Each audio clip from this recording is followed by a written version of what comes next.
Assalamualaikum warahmatullahi wabarakatuh. Perkenalkan, nama saya Priliansyah dari kelas 99. Pada kesempatan kali ini, saya akan bermonolog tentang kota tanpa buku. Membaca bukan sekedar mengenal kata, tapi tentang memahami makna. Dengan membaca, kita bisa pergi kemana saja, karena buku merupakan jendela dunia. Kota tanpa buku. Pernahkah kau ke toko buku, perpustakaan, atau taman bacaan? Tidakkah kau merasa istimewa ketika berada di dalamnya? Di sekelilingmu ada berbagai toko dari dunia nyata dan khayal, tempat yang pernah kau kunjungi dan yang belum. Informasi dan cerita dari masa lalu, masa kini, dan masa depan, semua berpadu, semua berada di dalam genggamanmu. Saat berada di antara buku, tidakkah kau merasa menjadi raja dan ratu? Ruang dan waktu seolah menyatu tanpa batas. Kau bisa terbang, melintas sekat negara, dan melewati berbagai zaman.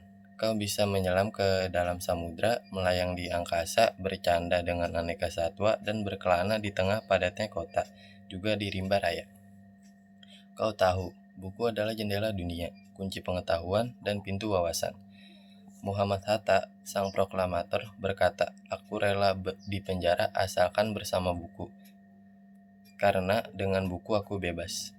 Melalui buku, manusia terbebas dari ketidaktahuan. Tempat-tempat yang dipenuhi buku adalah harapan berkembangnya pengetahuan dan wawasan. Apa jadinya jika kota tanpa buku? Pantaskah dia disebut kota? Di tengah kota itu, mungkin kabar datang dari sumber lain, dari koran, televisi, atau internet.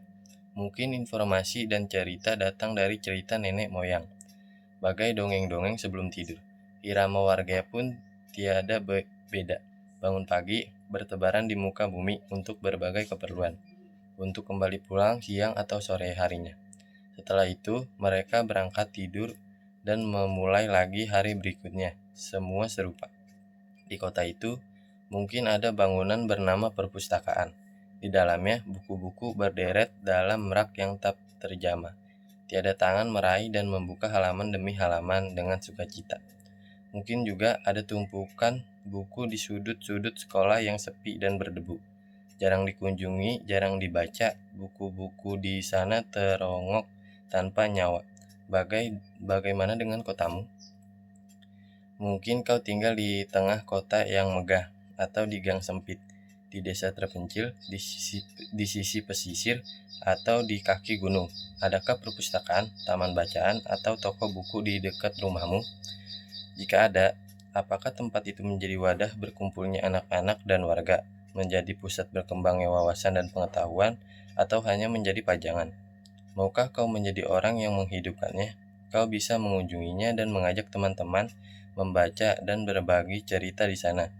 Jadikan tempat itu sumber kegembiraan dan pengetahuan. Jika tempat itu belum ada, maukah kau menjadi orang yang mulai menghadirkannya? Kau bisa memulainya dari sebuah sudut di teras rumahmu. Ajak teman-temanmu mulai langkah baru. Jangan biarkan waktu berlalu tanpa buku. Siapapun dirimu, bersahabatlah dengan buku. Dia akan menjadi teman setiamu sepanjang waktu. Sekian dari saya. Wassalamualaikum warahmatullahi wabarakatuh.